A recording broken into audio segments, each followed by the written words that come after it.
Salut à tous et bienvenue sur le travail de l'ombre.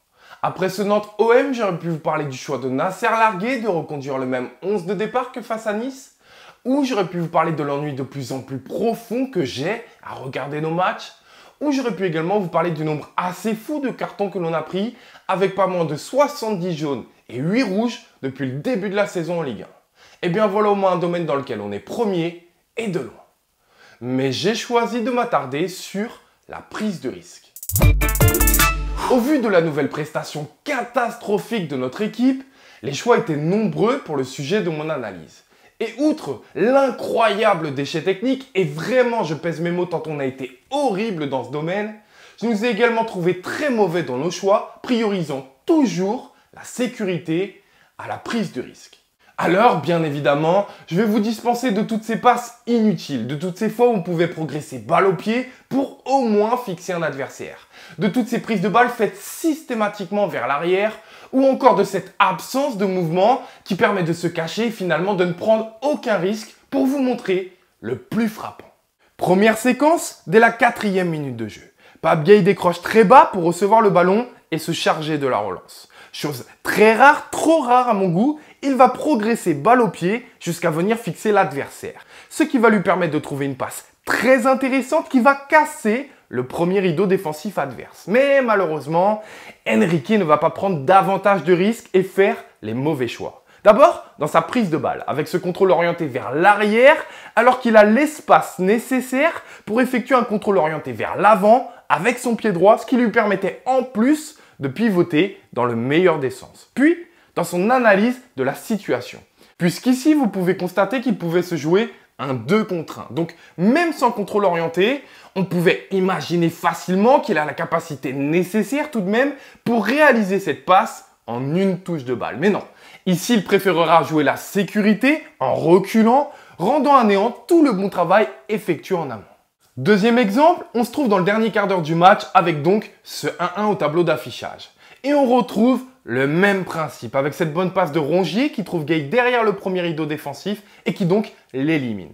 Mais cette progression sera de suite stoppée par cette remise en retrait en une touche de balle. Alors déjà qu'on a Camara qui est venu décrocher, mais également Rongier qui est venu faire de même et qui donc par conséquent laisse un milieu de terrain désert. Si en plus, quand on trouve une passe intéressante qui doit nous permettre d'ouvrir le jeu ici, on ne l'attend pas, forcément ça devient très compliqué pour être un minimum dangereux. Mais bon, on a bien compris que l'idée première, c'est de ne prendre aucun risque pour ne pas se mettre en danger.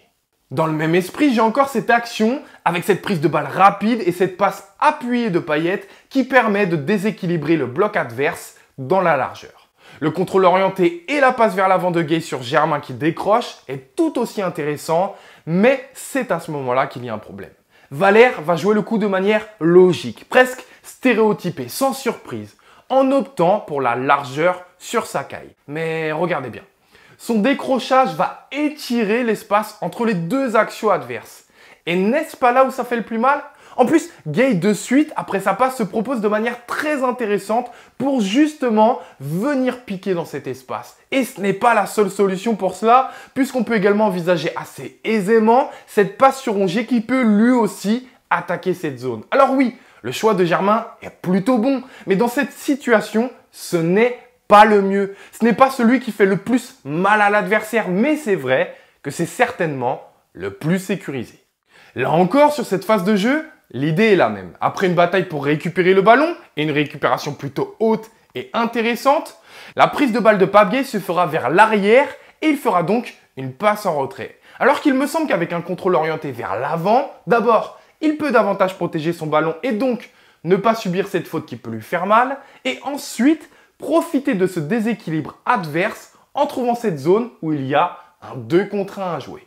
Alors je vous ai montré précédemment des séquences où on ne prenait aucun risque, mais dans un second temps, après avoir effectué un bon travail en guise d'amorce. Oui, mais voilà, ça, c'était le mieux, parce qu'il y a également toutes ces séquences où on refuse de déclencher cette amorce, malgré des passes qui me semblent pourtant largement à notre portée. Mais attendez, parce qu'il y a encore pire, il y a toutes ces séquences, qui sont d'ailleurs le plus grand nombre, où on se refuse même d'avoir juste la possibilité de parvenir à déclencher quelque chose. Pourquoi Kaleta Char effectue son contrôle vers l'arrière? Donnez-moi une seule bonne raison. Il n'y en a pas. Il se met en difficulté tout seul. Parce qu'en plus, il surprend même ses coéquipiers, donc Camara, qui n'est pas bien positionné pour lui proposer cette solution en retrait qu'il recherche. Donc, il finit par transmettre un ballon dans de mauvaises conditions à Enrique, qui vient lui prêter main forte, et en plus, incite ce dernier à ne pas chercher meilleure solution que celle de Mandanda. Alors dois-je vraiment être surpris quand à la 49e minute, il reproduit exactement la même chose, alors qu'il semble tout de même qu'il a le bagage technique nécessaire pour parvenir à réaliser cette passe qui peut permettre par exemple d'ouvrir après ici ou d'effectuer celle-ci. Et donc, regardez comme ce choix va nous faire passer d'une séquence où l'équipe adverse est dans sa moitié de terrain à une séquence où ils sont dans notre moitié de terrain. Donc ici, on peut constater que l'absence de prise de risque ne nous sécurise pas, mais au contraire, nous met en danger. Mais poursuivons. Ici, on peut voir que la remise de Gay n'est vraiment pas bien réalisée et ne met pas dans les meilleures conditions son partenaire croate. Conséquence, et là encore choix surprenant, il va décider de ne pas contrôler le ballon et de reculer encore plus. Il me semble tout de même, là encore, qu'il est en capacité de pouvoir contrôler et effectuer cette passe. Mais bon, poursuivons encore.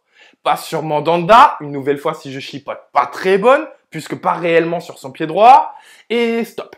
Rappelez-vous tout de même d'où on est parti et où on en est maintenant. C'est quand même assez fou. Allez, reprenons.